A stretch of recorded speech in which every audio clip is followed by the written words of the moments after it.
Fruit custard মজাদার এই fruit কাস্টার্ডটি recipe এখন বলছি এবং দেখাচ্ছি। এখানে আমি বিভিন্ন রকম ফল নিয়েছি, সাদা আঙ্গুর, লাল আঙ্গুর, আপেল, কলা, বেদানা। ফলগুলো আমি কেটে প্রথমে রেডি করে রেখেছিলাম। এরপর আমি এখানে দুধ দিয়ে চুলায় দুধ দিয়েছি, প্রায় আধা কেজিরও বেশি দুধ দিয়ে আমি দুধটা জাল করছি। তো এখানে চিনি দিয়েছিলাম, চিনি দিয়ে আমি চিনি একসাথে জাল করেছি। এখান থেকে কিছুটা দুধ একটা বাটিতে তুলে নিয়েছি, তুলে পাশে রেখে দিয়েছি। এখন আমি এখানে একটু পাউডার দুধ দিয়ে দিলাম। পাউডার দুধ দিয়ে দুধটাকে এখন আমি জাল করে একটু ঘন করে নিব। তা দুধটা যখন ফুটে আসবে সেই সময় আমি দুধটা ভালো করে জাল হলে দুধটা আমি টেবিলে নিয়ে যাব ঠান্ডা করতে। ফ্যানের বাতাসে দুধটা আমি অনেক সময় নিয়ে নেড়ে নেড়ে ঠান্ডা করেছি। দুধটা ঠান্ডা হয়ে এলে আমি এখন কাস্টার্ড পাউডার দিব। যেই বাটিটাতে আমি আলাদা করে দুধ রেখেছিলাম সেই বাটিতে আমি কাস্টার্ড পাউডার দিলাম 4 চামচ। 4 চামচ কাস্টার্ড পাউডার দিয়ে আমি ভালো করে কাঁটা চামচ দিয়ে ফেটে একদম কাস্টার্ড পাউডারটা দুধের সাথে একদম ভালো করে মিশিয়ে নিয়েছি। এরপর আমি আগে জাল করা দুধটা আমি চুলায় আবার নিয়ে গিয়েছি, নিয়ে সেখানে আমি ঠান্ডা করা দুধের ভেতরেই আমি ওই কাস্টার্ড মেশানো পাউডারটা আমি এখন ঢেলে দিলাম। ঢেলে দিয়ে এখন দুধটা আমি ভালো করে জাল করছি।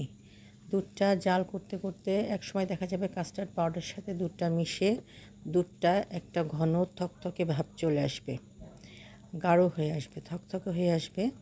নাড়তে নাড়তে যখন দুধটা একদম থকথকে হয়ে যাবে সেই সময় দুধটাকে আমি টেবিলে নিয়ে আসব আবারও ঠান্ডা করার জন্য।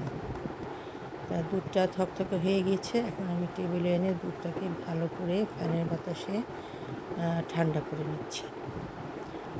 অনেকক্ষণ ধরে নেড়ে দুধটাকে একদম ভালো করে ঠান্ডা করে নিয়েছি। দুধটা যখন একদম ঠান্ডা হয়ে গিয়েছে এখন আমি ফ্রুটসগুলো এই দুধের সাথে মিশাবো। তা এখন আমি একটা বাটিতে ফ্রুটসগুলো নিয়ে নিব। এখানে আছে প্রথমে কলা দিলাম, এরপর দিয়েছি আপেল কাটা, 2 রকম আপেল ছিল, সবুজ আপেল, লাল আপেল। আর এখানে লাল আঙ্গুর দিয়েছি, সবুজ আঙ্গুর দিয়েছি, আর একটু বেদানা দিয়েছি। বেদানা দিয়ে এরপর আমি এই ফলটার ভিতরে কাস্টার্ড পাউডার দিয়ে দিলাম। কাস্টার্ড মেশানো দুধটা দিয়ে দিয়েছি। কাস্টার্ড মেশানো দুধটা দিয়ে দেখুন দুধটা একদম থকথকে হয়েছে, একদম বেশি ঘনও না, ক্রিমিও না, আবার বেশি পাতলাও না, এরকম হয়েছে। তারপর আমি 2টা কাঁটা চামচ দিয়ে এখন দুধটাকে কাস্টার্ড মেশানো দুধটাকে ফলগুলোর সাথে ভালো করে মিশিয়ে দিচ্ছি। প্রতিটি ফলের গায়ে দুধ মিশিয়ে গিয়েছে। এখন আমার কাস্টার্ড বানানো রেডি। এটা আমি এখন ফ্রিজে রেখে দেবো, এরপর আমি পরিবেশন করব।